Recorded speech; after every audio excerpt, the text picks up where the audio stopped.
Yes, thank you for that introduction. As was said, I've been working as an archaeologist for, gosh, it's been, I think, close to 25 years now.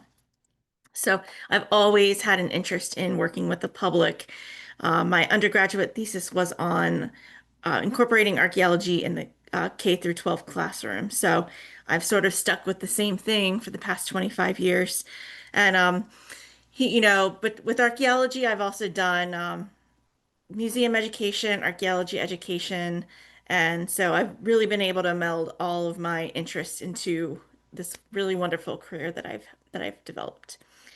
So the concept of archaeology in the parks really began with COVID, and it, I sort of thought I wanted to revamp this program because I started with the parks in 2017. And before that, they did not have a full, like a paid professional archaeologist. So I really wanted to create something that would benefit Rec and Parks, would benefit the citizens of Howard County, and really allow everybody to, any age to experience archaeology, help us in doing archaeology and helping to preserve the past. So I created Archaeology in the Parks. Oops.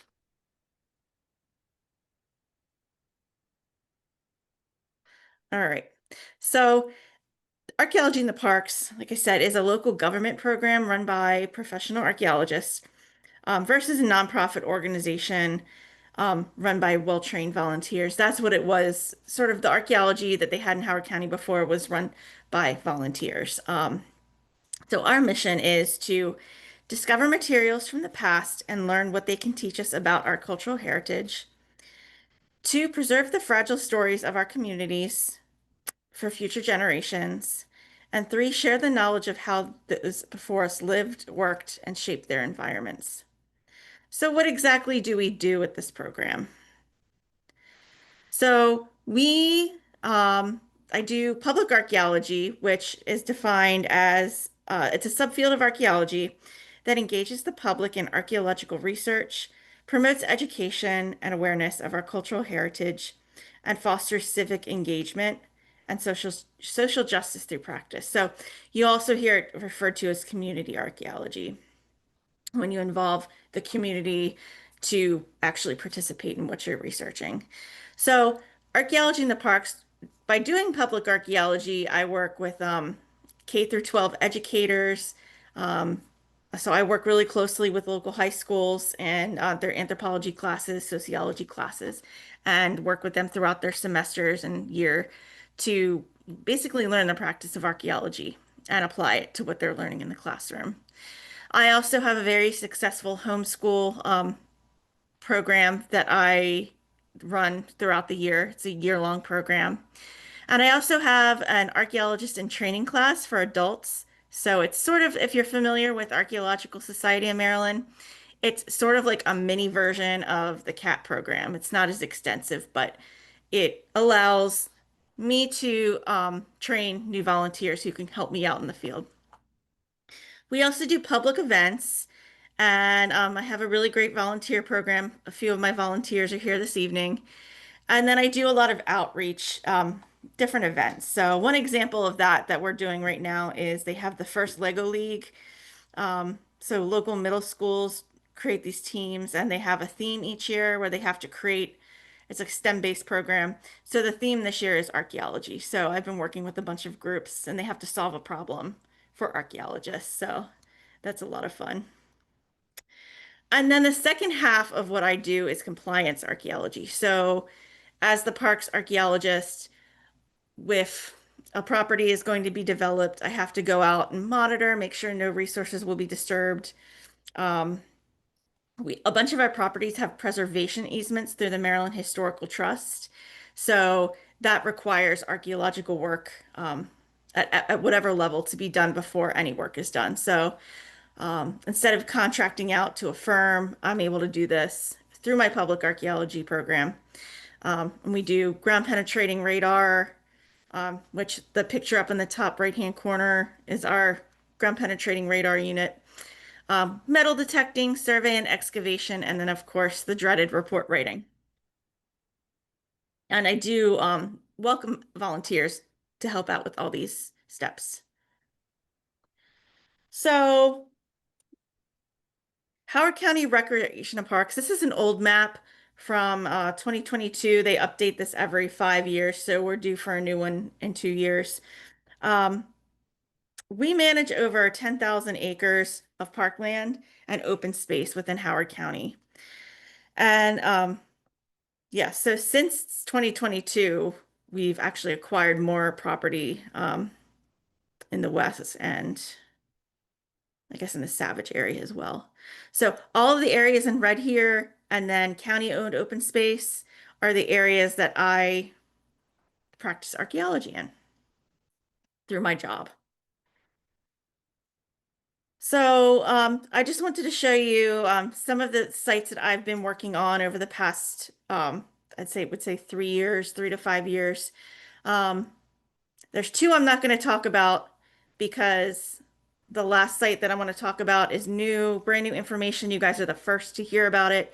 So I wanted to focus more on that since that's the site we're focusing on right now. But some of the sites that I have been working on, let's see, we have Patapsco Female Institute, which is located in Ellicott City, in Old Ellicott City. West Friendship Tenant Site, which is out across from the Howard County Fairgrounds at West Friendship Park, and Bland Air, which is this little yellow star here, right smack in the middle of Columbia. So those are the three sites I'm going to focus on this evening. All right, so Patapsco Female Institute. I don't know, I know some of you have been there before, um, but it is a structure built in the Greek Revival style that was popular in the early to mid 1800s. And the original part of the building, which let me, was this part here, was constructed um, it was made up, it comprised of 57 rooms, and it was completed in 1837. This wing here was added later in 1857. So the building opened on January 1st, 1837 as a select finishing school for well-bred young ladies. And it operated as a school from 1837 to 1891. Following the use of the property as a school, it was a summer resort, it known as Patapsco Heights Hotel, and then it was renamed to the Berg Alnwick Hotel. And that hotel closed in 1910. And then it became a private residence. It was used as a summer theater, a boarding house, and a nursing home. So it has several uses over, you know, almost 200 years or almost 100 over a little over 100 years of time. 200 years. So this site, so what you see here in this image, this is a stabilized ruin, and this is it preserved and stabilized right now in 2025. The county purchased the property in the 1960s, and this was the state it was in. So this is actually inside that chapel wing. And when it was a boarding house in 1955, it was actually condemned because the roof was falling apart, the floors were falling apart, and so they moved everybody out and just condemned the building. And it sat vacant for like a little over 10 years. It actually sat vacant until 1995, but the county did purchase it in 1965. So you can see the state that it was in when the county purchased it. So archaeological investigations began at PFI in 1988, conducted by Lee Preston and the Upper Patuxent Archaeology Group. And so from 1988 to 2009, there was a period of 4 investigations that took place. I don't have much information because records were not kept for this work. So the first period, I have a few records, but not enough, was from 1988 to 1990. And so this, Lee Preston and UPAG participated in a survey around the property to identify subsurface features that would be threatened by pathway and garden installation. Because at this point, the county had raised enough money to stabilize the ruins and make a park. They also want to determine if any intact soil layers or stratigraphic layers could be datable through the artifacts that they found. So they excavated a total of 242 shovel tests around the building and uncovered a little over 30,000 artifacts, which are all sitting in my lab, which have not all been cataloged since then. So if anybody's interested. The second period was 1993 to 1995. And so this, you can see this map here. 55 2 meter by 2 meter units were placed around the perimeter of the building itself prior to preservation work because they wanted to see if any features would be disturbed during this preservation work. And then the third and fourth period happened between 1995 and 2009. And excavation, so I've highlighted this area here in red. I'm sorry, 1994 and 2010 was an area that they focused on where they had identified this area as a kitchen midden or a kitchen trash pit, where they would just throw their refuse because they didn't have landfill service at this time. Very little is known about this excavation because nothing was recorded. Um, I have a lot of artifacts that have no provenience, no provenance, and yeah. So when I started this, that's all I had. So in 2003, no, I'm sorry, in 2024, I wanted to go out and reinvestigate this because I wanted to get accurate information about this feature because they did pull a lot of artifacts from the one test unit that they had. So this is the Sanborn fire insurance map, and if you do any work in or are familiar with doing historical research in towns or cities, um, starting in 1887, the Sanborn Fire Insurance Company created these maps to help with fire insurance. So if your buildings burn down, you would know what was insurable. So we actually have these two maps from 1887 and 1894. Now, 1887 was towards the tail end of the use as a school, and then 1894 was when it was a hotel. So you can kind of see how the landscape changed a little bit. One thing that didn't change is you can see that the two structures I've circled here. There was a stable, which is a smaller square, and an engineering building. I think it was like a boiler, it had a steam boiler in it. So this was in the same general area where they found that kitchen midden. And so I wanted to go back. I wanted to relocate the kitchen midden and I wanted to see if I could locate these structures. Because as of that point, there were no features dating to the school era that had been properly documented. So what we did was we put a number of units out in the area where they had originally identified the midden. So the original midden was that they found was in this area here. So I just opened up several more. And so we found the feature mid, we found the rest of the midden. And it was shaped very strangely. I think we just found the edge, the northern edge of it. And I think it actually continues up here. And then we also, underneath that, we found this foundation, this stone rubble foundation. That was most likely one of those two structures. And the engineering building says it had a brick chimney. I didn't have any evidence of a brick chimney, so we're not sure which building we had yet. Just some images from the wall that we found that was actually found pretty shallow.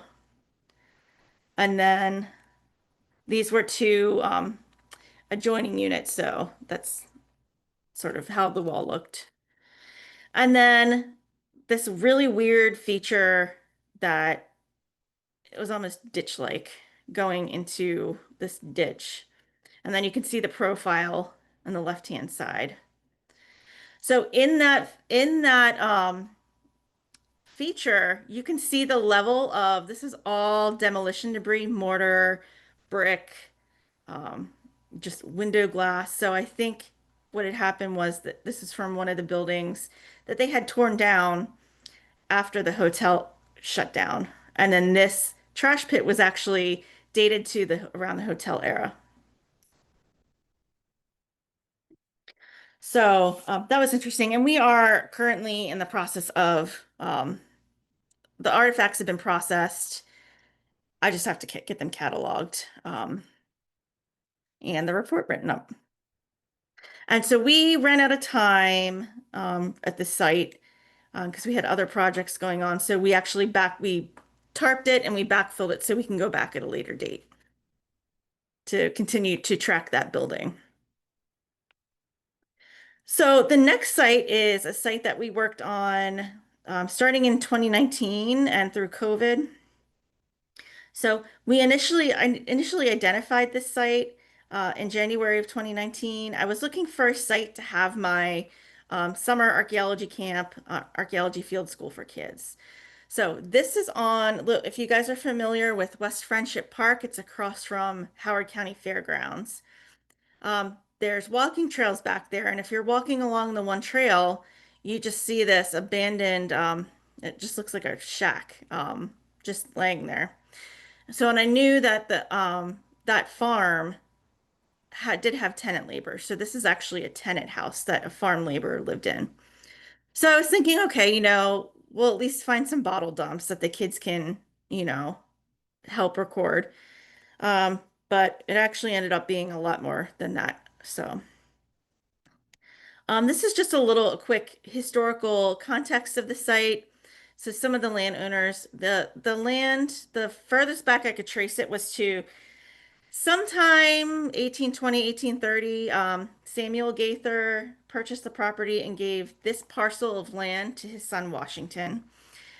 Washington was a farmer. He did have enslaved laborers working at the site. I think he had 15 at most. Not quite sure where those enslaved laborers lived, but that's a future project. And then in 1864, when this Emancipation Proclamation was signed, he lost all of his wealth because all of his wealth was held in these individuals. So he actually his property was foreclosed on. And Isaac Anderson bought the property and then sold it back to Washington's daughter, Sally. They continue to farm the land with tenant laborers, and then it just goes on the Hebbs, the Hobbs, and the Arringtons until the county purchased the property in 1970. So the land itself has always remained around 169 acres. It has never changed the footprint. And so there's a lot of really great intact features. So I researched the landowners and I also wanted to know the tenants who possibly lived at this site that we were working on. So Sidney Bennett, Henry Johnson, and Florence Hall were all living underneath the household of the Hebbs in 1870. They may have been enslaved by the family, but continued on. The only definitive family that I know was living at this site was James Hall and his family. He had about 10 other people living with him on the property. And I know this because I found a registration card for military. So this is for James Alfred Hall, and it has his address, West Friendship. He's working for C.D. Hobbs as on the farm, and his address is C. Dorsey Hobbs. So that's our landowner. So, and a lot of the artifacts that we are finding dated to the 1930s and 1940s. So, um, that I am pretty sure that we can, if when we go to interpret the site, we can interpret it through the lens of the Hall family. And they actually ended up moving to Cooksville. And James passed away, I think, in the 60s, and his wife, Miss Gladys, actually passed away in 2017. So just before I started working on this site, unfortunately. So, um, yeah, so with the tenants, it's very difficult because a lot of times um they were not recorded. I just happened to luck out by finding this registration card with the contextual information that I need with the landowner and the address. So I thought that was a good find. So we started back in 2019. I did a metal detecting workshop with folks from the Archaeological Society in Maryland. Just a picture here. And why did we metal detect? So we wanted to locate other buildings.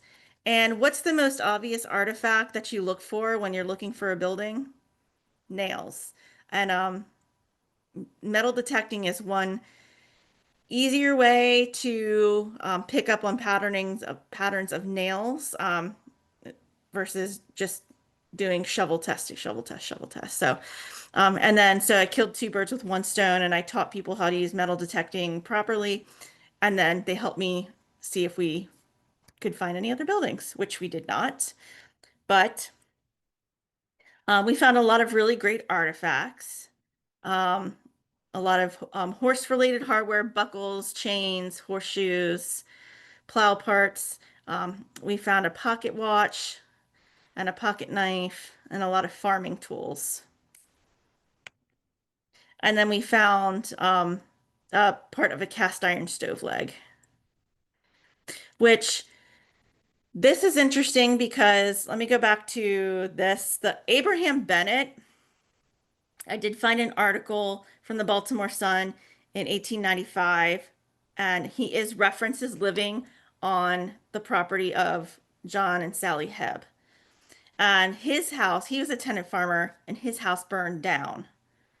So um, he had to move elsewhere. So I don't know if he lived in this house or a similar house that had burned down, but I thought that was interesting finding the cast iron stove, if that was one of the ones that caused the fire. We also found a number of trash pits. So this was, I mean, it had whole bottle, whole everything. I think when they left, they probably just took everything that they didn't want to take with them and dumped it underneath the ground, including farm machinery, a lot of beer bottles, a lot of personal items, which is really cool. And these artifacts have not completely been cataloged yet either, but there's a really lot of neat stuff and a lot of really neat information. This was a dark anomaly that we did not get to trace, but it was interesting. It looks like this dark stain, this angular stain. So I don't know if it was part of an old structure or not. One day we'll get back out there and investigate that. And then another interesting thing was you can see this post hole. And this was right adjacent to another rubble foundation of what I believe was an earlier tenant structure that was torn down. So I don't know if this was the burnt home because we did find a lot of evidence of burnt material. But so this would have been a post that would have held a porch, supported a porch. And the layer above it was heavy, it was very gravelly, and we found a lot of trash. So I think that they swept trash underneath the porch. And this is just an example of some of the personal artifacts. There were a lot of children's items. So they had about 5 or 6 children living in the household. So we found a lot of children's toys, barrettes, jewelry, beads. So we found some those little sample size of the lipstick, when ladies would travel around with Avon. So we found one of those with still lipstick in it. All right, so this is my next site that I want to spend the most time on because this is where we are now. Before we Um, start that site, there was a oh, question. There were a couple of questions. We actually missed a sure. comment from your first talk, Oh, sure. Yeah. from your first site. Sure. Go ahead. Um, Someone said that they produced a short video for Patapsco Heritage Greenway, which included PFI, and I found it all fascinating. I met Lee Preston as I was doing research. I'm so glad you are continuing the investigation of that historical site. Seems there is enough funding to provide adequate research. Yeah. So the problem with me is I'm a staff of one, and they, um, yeah, there's too much to go. There's too much work. So um, we got a lot of information for, well, the what I did out of PFI the past 2 seasons was we actually found a lot of information about the hotel era, which we hadn't had any before, because a lot of the focus has been on the school era with the research. Um, Mhm. so I'm excited to like go through all those artifacts and analyze what they had at the hotel. So and then one day we'll find features associated with the school, but I just need more staff. And someone asked if, I think it was in relation to the site we just finished, if Gaither is related to Gaithersburg, Maryland. Yeah, there are a lot of gaithers in Howard County and Montgomery County, and as you'll see in this next site, there were also gaithers. So I'm not sure which um, branch of the gaither family, but yeah, they were all that side of the gaithers because they were wealthier gaithers, and this side of the gaither, they were sort of like middle class gaither. Thank you. Sorry for the Yeah, interruption. that's okay. This is on to my precious site that I am working on now. And so the site is Bland Air. And if you recognize that name, you recognize it from the big park that sits in the middle of Columbia off 175. And I know a lot of people tell me when they're driving down 175, they see a random driveway with a gate. That is also part of Bland Air. It's just the undeveloped side, not accessible to the public yet. That is our historic north side of Bland Air Park. And it was originally one 1,087 acre patent called Talbot's Resolution, and then it was kind of, shrunk down into about 256 acres into what we now know as Bland. So the Bland plantation itself encompassed this undeveloped side on one side of 175 and then the park side that's developed. Um, the undeveloped side has a 28-acre preservation easement. So um, when any development or any trail work or anything is going to be done to alter either the buildings or the land, archaeology has to be done. So yeah, next slide. I'll go into why we're doing this work here uh, in another slide, but so we're lucky that we have some documentation on this property. So in 1783, we have the Maryland tax assessment. Ephraim Howard owned this property at this time, and it was 256 acres, Talbot's Resolution. He was living in another property in the county called Mount Etna, which adjoined the parcel. And then so it lists four white inhabitants, no slaves, on one horse, living on this property. So we knew there had to be some structure for those four white inhabitants, most likely farm laborers, a farm manager, to be living there. Um, that structure is no longer standing. Then we continue on to 1798 when he passed the property to his son Joshua Howard. And so this is the tax listing for Joshua Howard, and it lists parts of Talbot's Resolution Manor, um, 256 acres, valuation $896. And then down below, it says dwelling house, part of Talbot's Resolution Manor. Uh, one brick dwelling house, 46 by 32 feet, 2 stories. There was one old stone house, which was probably the house that the people were living in 1783. There was one old stone kitchen, one brick smokehouse, one brick dairy. Um, and all those buildings together were valued at $500. So we know that this 256 acres was a working farm at this point. I don't know if there were enslaved laborers at this time on this property, but most likely they were. I don't know how many. I have to look and see, but so in 1804, John Crumpton Weems, of Anne Arundel, Calvert County, he had purchased the property, and he was using it as sort of like a summer or second home, summer home, and he renamed the property LaGrange. And by 1833, he had given his daughter-in-law Martha Weems, and his son John W. Weems the property, and they made no improvements to the land. It was still all the buildings that were there listed in 1798, and they had the economic crisis of 1830, and they wanted to get rid of the property because they couldn't take care of it. So in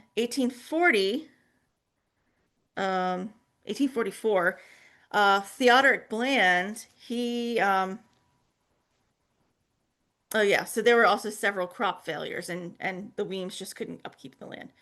So by 1845, after a lengthy battle in court, John and Martha sold the property to Theodoric Bland, and who was then the Chancellor of the state of Maryland. So he was in Annapolis. He actually lived in Annapolis. He did not live at this property. He would just come and visit on the weekends. He went to view the property prior to his purchase, and so we actually have a letter to his lawyer that says, "It was not until after I had seen Mr. Weems's farm and had considered the cost of repairing the dwelling house, which is but a shell, and of putting upon the land such new edifices as would be indispensably necessary, of which there are none, that is a Negro quarter, stables, etc."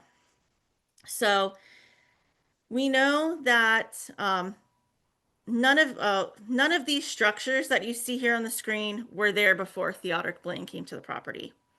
Um, there were no designated slave quarters. So we believe that this slave quarter up in the upper left-hand corner was built sometime the like mid 1840s, 1850, as well as the granary and the wagon barn, which is not in this good of condition anymore. The slave quarter is, but so Bland likely began the construction of these frame buildings because he wasn't living there, so but he had people working the farm. So um, we did know that he stayed there because he wrote a letter to his daughter that said, "My dear daughter, I am sorry to hear of little Sam's ill health. I hope you may get him up to Blandair." He named the property after himself, "for I am sure the change will be of great service to him. I am sending you the key of the lower drawer of the bureau in which you will find all of the other keys. Please to occupy my bed in the large room, and there is a bed and mattress which may be opened on the floor. I think it would be well to have Elizabeth be with you, as the cot bed will be ample enough for me. I shall be at Blandair on Thursday." So this kind of says how kind of makes me think that the house is small and falling apart. They don't have much space. So ironically, his ownership was short-lived because he shortly gave it to his daughter, Sarah Bland, who married Isaac Mayo. Um, and they also treated it like a summer home. So they are listed in 1846 as having 15 enslaved laborers at Blandair. The 1850 slave schedule for Howard County, Isaac Mayo is listed as having 15 enslaved laborers at Blandair. So we know for certain that there were at least 15 enslaved laborers living and working on this property by 1846.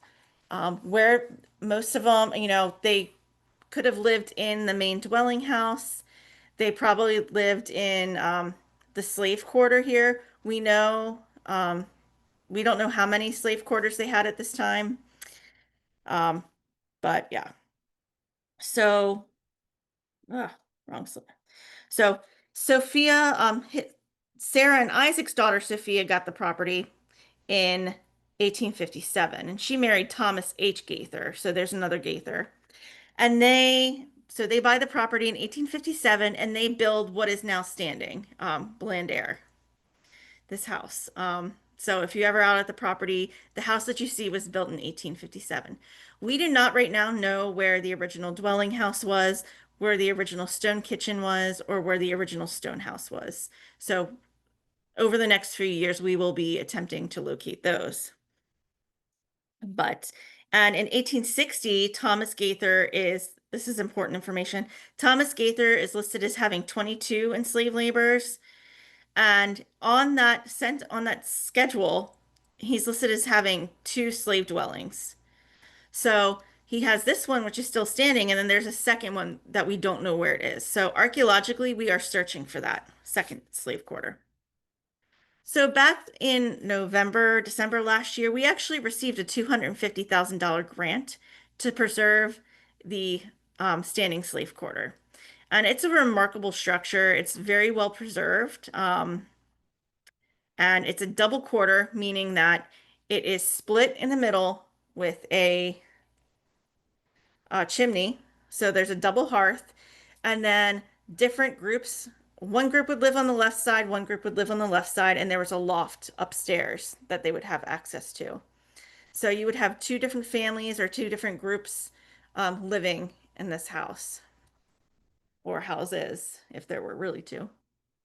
So we are um, currently in the process of getting everything together to start stabilizing and preserving the structure. Right now, I'm doing the archaeology around this landscape, this enslaved landscape, to help inform, to date the site, to try to figure out what the structure originally looked like because it's been altered, and then also to find that second structure.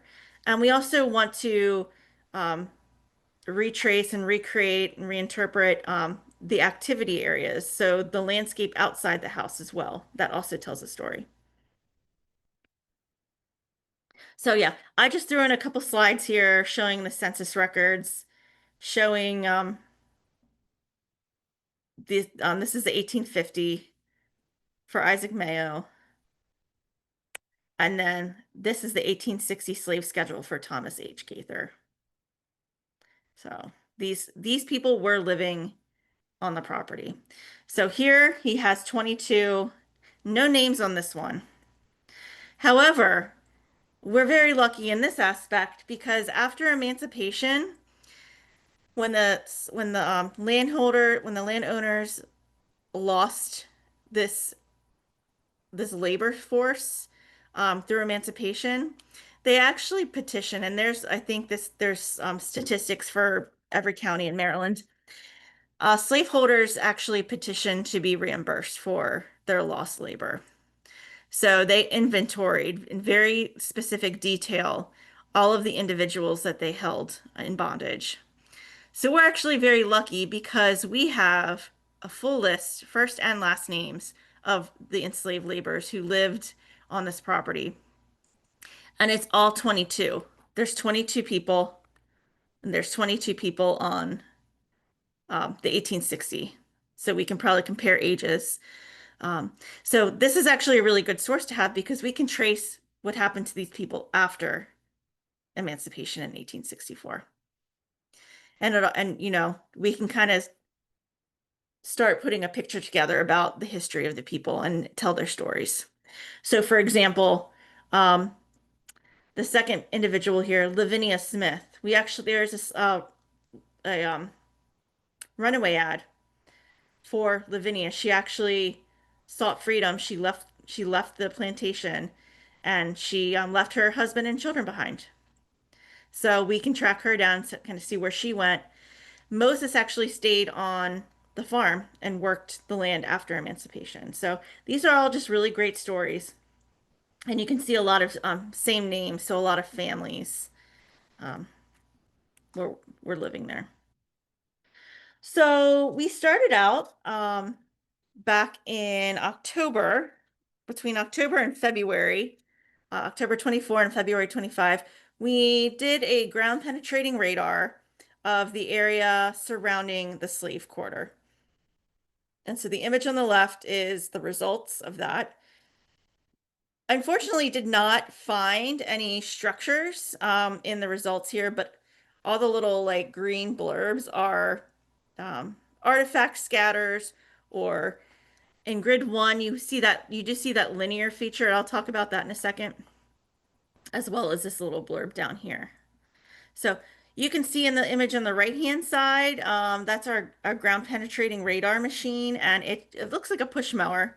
And so you just push it up back and forth, or going unilaterally in one direction, and it sends signals into the ground that then reflect up, and then you can analyze that data through a specific software. So we were able to find some information. Um, did I not have? Oh, so I'll talk about that feature in a minute. But so we are doing ongoing investigations at our site here. So I had a really great team this summer help me. I have really great homeschool kids, and I have yeah, I even have former campers come back and volunteer. So they are mapping and excavating in front of the quarter. So this is the site map. This is where we did, after the ground penetrating radar, we did some shovel testing.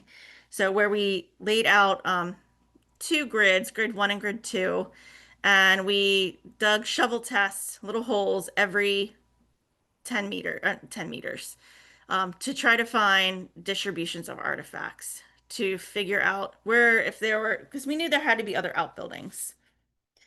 So that's just how that was laid out. The yellow box is the slave quarter. So we went to the north of and to the south of.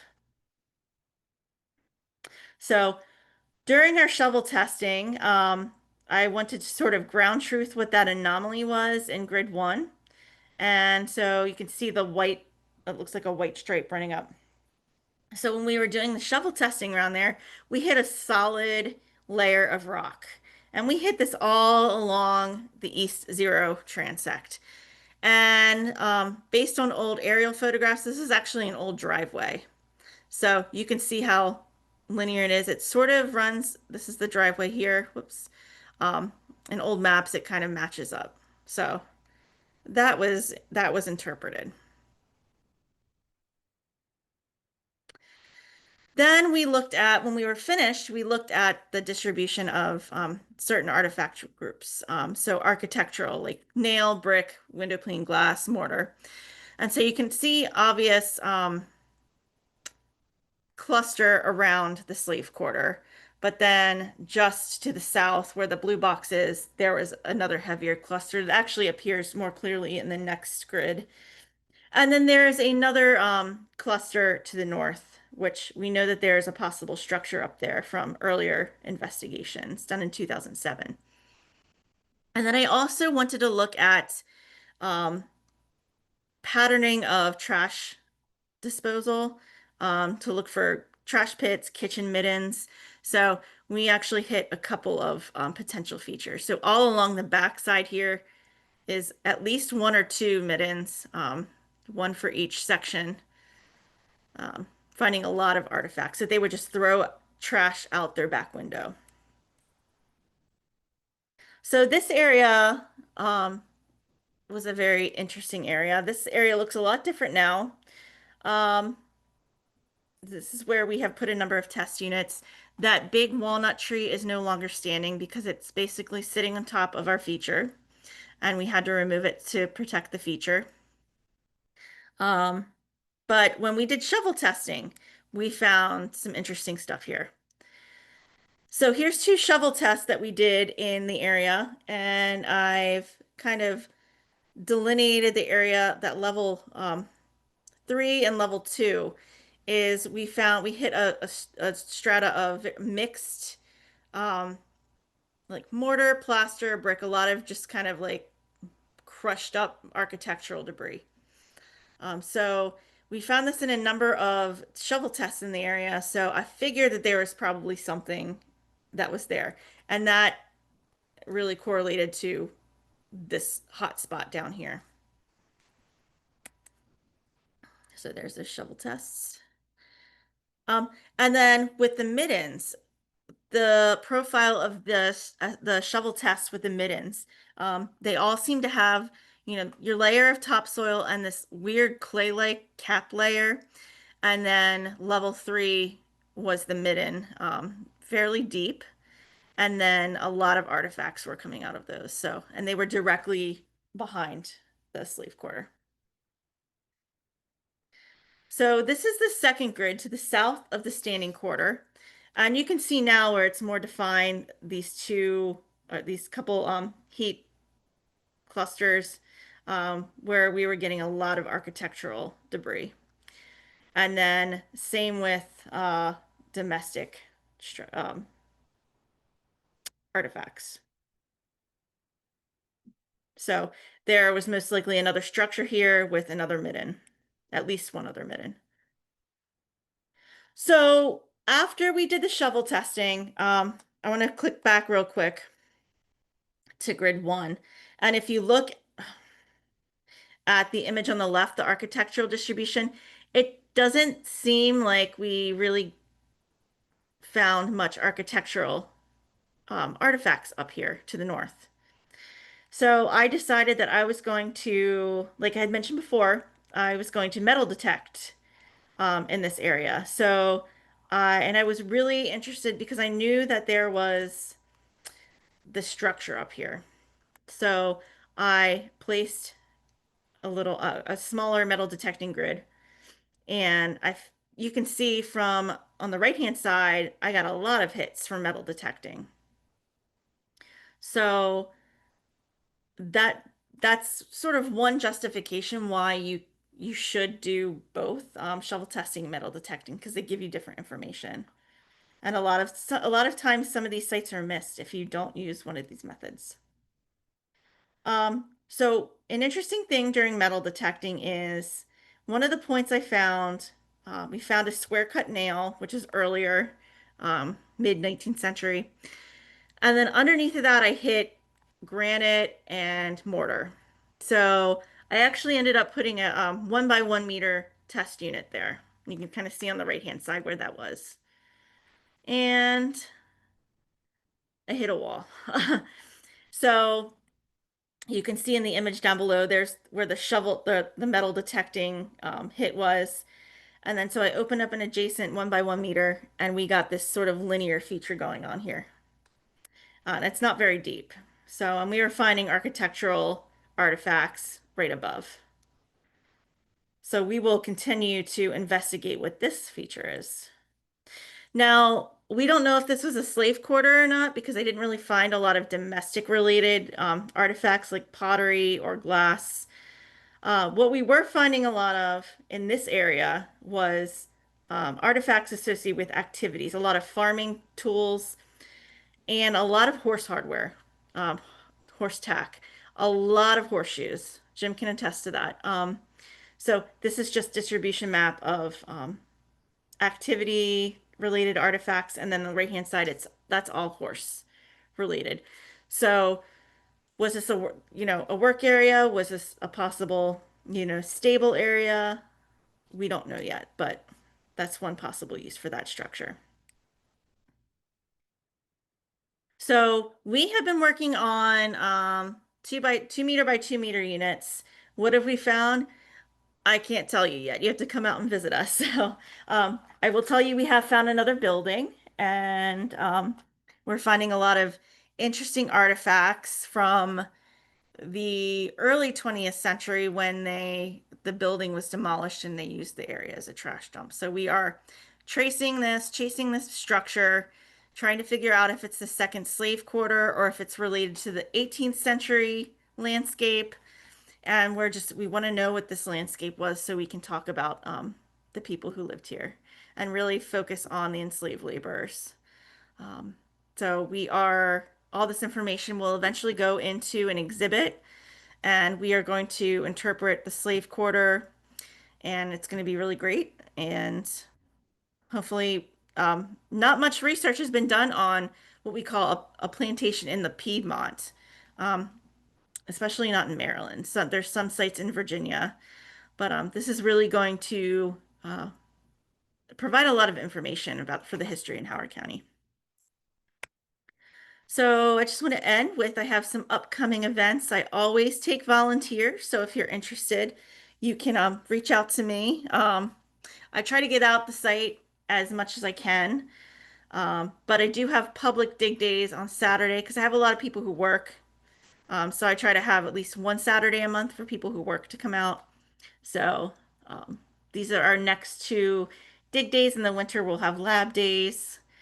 And yeah, we'd love to have you. This is a picture from this past week. Um, my volunteer, Sandra, I was sitting working in the unit next to her. She just lets out this squeal. I thought she'd cut herself, but I turn around and this is what I see. So she actually found a Bear Island projectile point from the late Archaic period, and it was buried right in front of the doorway on one of the sides of the quarter facing the house. So I had an archaeologist come out this past Saturday, and he was a student of Mark Leone and said, "Oh, that might mean something religious or something." So we're going to do some more research into that, or whether or not somebody just picked it up in the field. But that was pretty cool. So I will end this, and I can take questions. Thank you so much. That was Thank really you. fascinating. Thank you. It's really cool. So we have a few questions in the chat. Mhm. So let's have you address those first. Have you developed a personal view of what Howard County was generally like in the 1800s? Agricultural, industrial, suburb of Baltimore, wealthy, middle class, self-sustaining, or lots of external trade? So I was actually just reading up on that tonight, just trying to get some contextual background information. And I want to do some research into the economy of Howard County and kind of put together like a model of the different sort of socioeconomic classes. It was all we know from a neighboring, there's a neighboring plantation called Hazelwood, and the landowner, his name was George Cook. And he has a almost 700-page diary that's been transcribed. And it's very helpful because it was a very similar size plantation, growing the same thing. And we know that he started out in the 1820s growing tobacco. And then you see in his journal the transition to the cereal grains. So, along the Patapsco River and the Patuxent River, it was heavily industrial early on, and then, more agricultural, but it wasn't like the plantations that you have in what is now Howard County, because then it was Anne Arundel County, they were not the same as on the coastal plain, like towards southern Maryland, the Eastern Shore. So it's just looking at archival records for, the agricultural census records, having these diaries and journals can help us piece together what the agriculture was like. And we can one of the things I'm interested in is taking samples of soil and kind of figuring out what was grown, um, what kind of fertilizers were used, because we know that they dabbled with guano and yeah, and all that stuff. And so with trade, so George Cook's diary actually helps us a lot with that. That we'll be able to piece that story together. And that's, one of the reasons why it's important to do work at this site is because that information right now is missing for Howard County, and this can help tell that story. So the Blandair site was growing primarily tobacco early on, No, or it was cereal grain. okay. They may have grown tobacco, um, because I mean they were all coming from the coastal plain where they probably Mhm. did grow tobacco, but it didn't grow as well here Yeah. and as long. So also from the chat, how deep can your GPR show features? What frequency is it? So it's 450 megahertz, and it can go, I think, about 10 feet down. So, but here, I mean, we hit bedrock at like, I set it to about 3 meters depth, and we usually only get hits about a meter and a half down. So it's a pretty good resolution with depth and frequency. And if you're interested in which specific machine I have, you can reach out to me and I can let you know.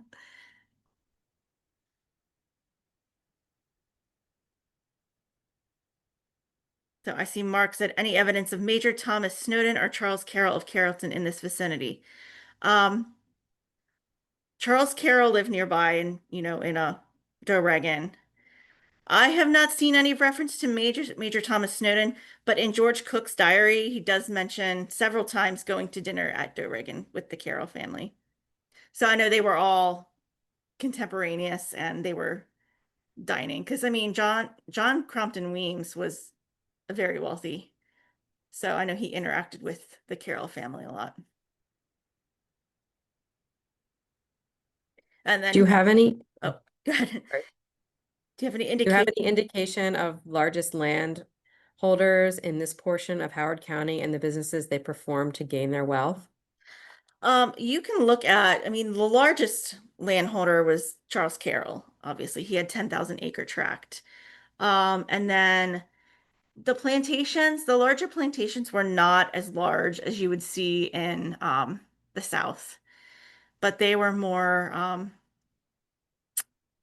like 1,000 acres, and then they would gradually dwindle down, and because they would be subdivided between families. So, like Land was originally 1,000 acre tract patent, and then sold. I'm not sure why, but that's something that is worth researching. And I know that I was starting to look at because they were talking about what like the definition of a plantation is any farm that used enslaved labor, regardless of the size. So I was going through this two slave schedules and I wanted to see, well, what was the percentage of people who owned five slaves versus, 30 versus 10. And so the Dorsey family obviously were the largest landholders and slaveholders. I know Charles Carroll had 176 enslaved laborers and in 1850. So we can start by looking at that and then assessing.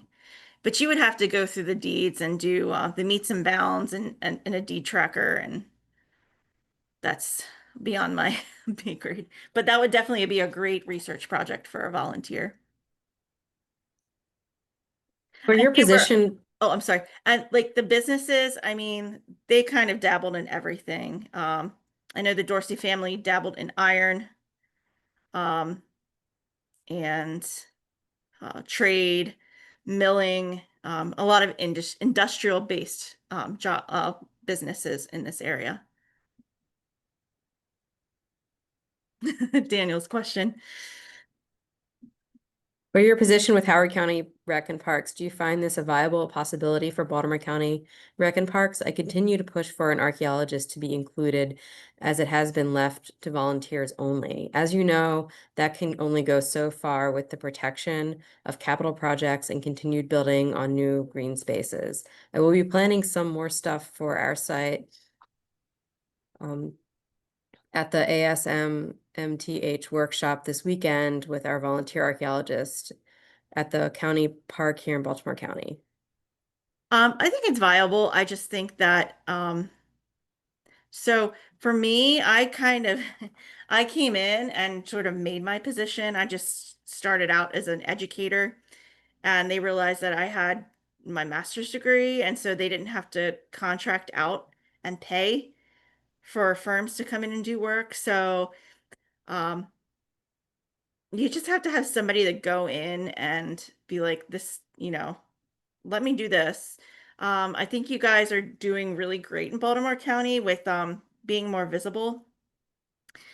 And I don't know if you guys have a parks advisory group and if you have gone to those meetings, but that's one way. Um, yeah, it's difficult because my position, it's not even I'm not classified correctly. That's a battle I'm fighting with right now. But yeah, so it takes a lot of support from, and I don't know if they, so I'm under the Natural and Historical Resources Division with parks, so I don't know if they have a similar I don't know what their structure is there, but it's definitely viable because it's definitely needed. And I think the more work you do to show that it's needed, yeah. Mark said, "How do we know Charles Carroll had 10,000 acres?" It is on the map on the 1860 Simon J. Martinet map um, that you can find through Library of Congress. And it's also in the census records for Charles Carroll. It lists how many acres, or maybe it doesn't list how many acres, but it lists real estate valuation. But the map does list 10,000 acres.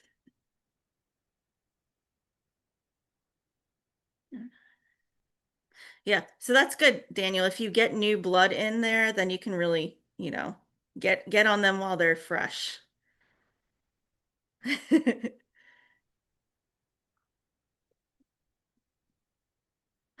Thanks, Kim.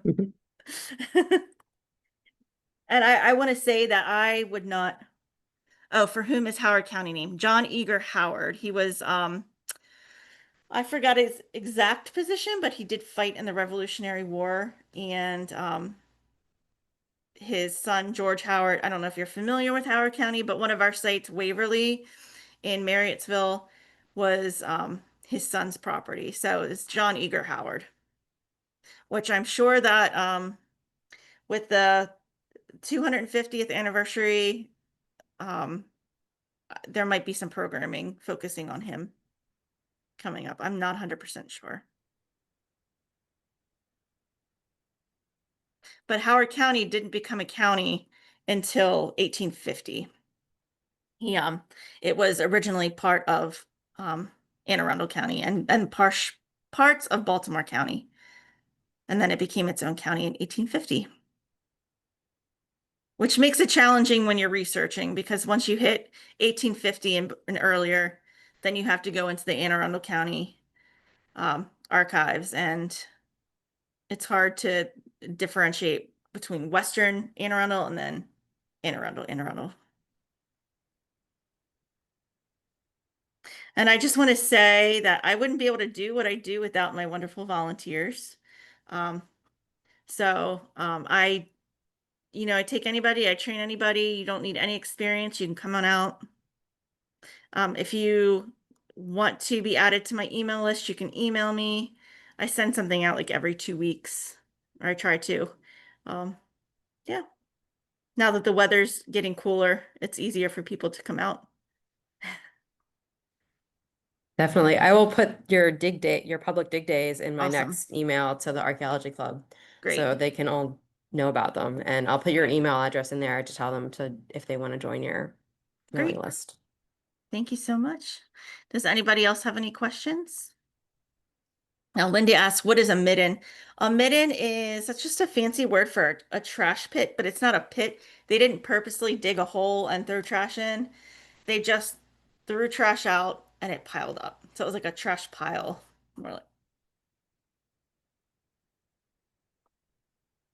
and Have they're, you found, go ahead. talk about the minutes. Oh, I was going to say there are middens out here left and right. So we're finding a lot of stuff.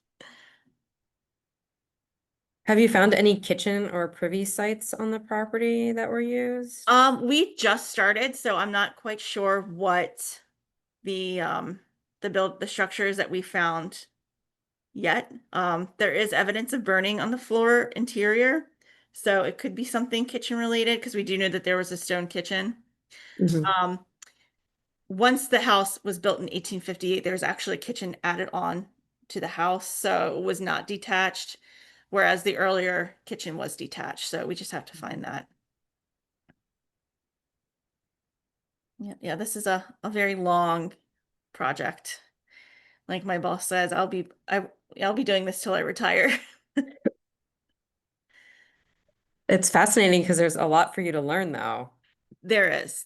And in Howard County, the, history of, African Americans and slave laborers and then postbellum, I really have an interest in postbellum black tenant farming and sort of what happened to the families after emancipation. Mhm. These stories aren't told yet. So this is one way to tell that story. Because on at Blandair, we not only have the stories of the enslaved, but we have the stories of the laborers who continue to live and work on this farm.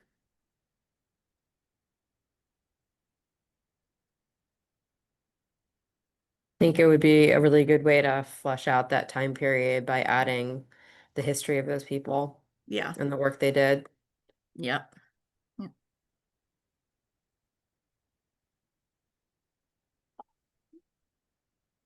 All right. Anybody else have any other questions? Well, if you think of anything later, feel free to email me and I can send it off to Kelly, Yep. put you in contact so you can find the answer. And thank you all for joining us. This was really wonderful. Thank you.